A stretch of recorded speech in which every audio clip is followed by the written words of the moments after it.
So we're going to look at two different variations of the deadlift.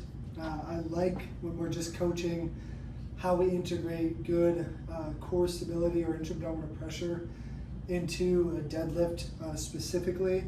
I love using a kettlebell just because the position that the kettlebell allows us to get into is just, it allows for a more favorable position to feel what we need to feel. And so how I'll coach this is to have the kettlebell handle going horizontally and in line with both shoelaces or the middle of the foot if you're not wearing shoes that have shoelaces.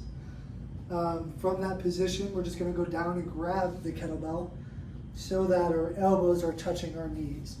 And so if we're able to set this up in this way, 9 times out of 10, most people are in a pretty good position to start.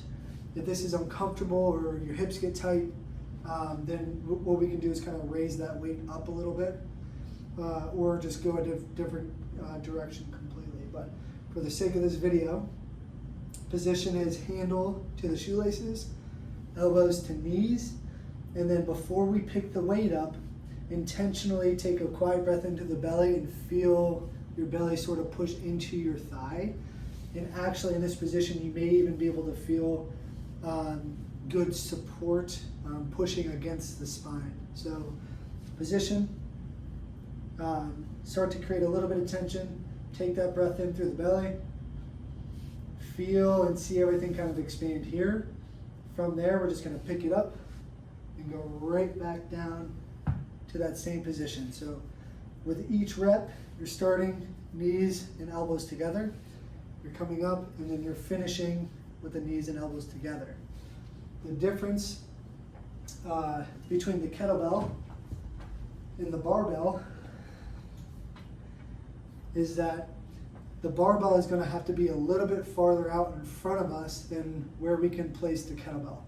And so this is important because the farther the weight is away from our body, the more torque that is going to occur through the low back, or the more tension that the low back is going to have just in general based off position. And so what's really important when we use a barbell is we get it as close to our legs as possible before we initiate the pull.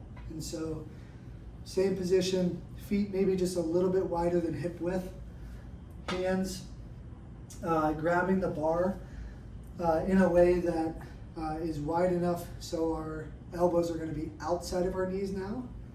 So I'm here, I bring the barbell close, my elbow and my knee are touching, it's just my elbow is now on the outside, and then everything else is the same. We're going to initiate with that breath into the belly, we're going to push our whole torso out instead of pulling belly button to spine and sucking in. Once we're there, belly breath out, feel pressure kind of expand. We're just going to pull up and then right back down. And so you'll notice as I did that, the barbell essentially dragged up my legs through the whole movement and then right back down. Not in a way that's like uncomfortable, just enough to make sure that that weight's staying really close to us during the movement. So again, we're going to set up, feet a little bit wider than hip width, hands are outside of the legs here, elbows outside of the knee. Feel everything expand as you initiate the movement. Pull up, and then right back down.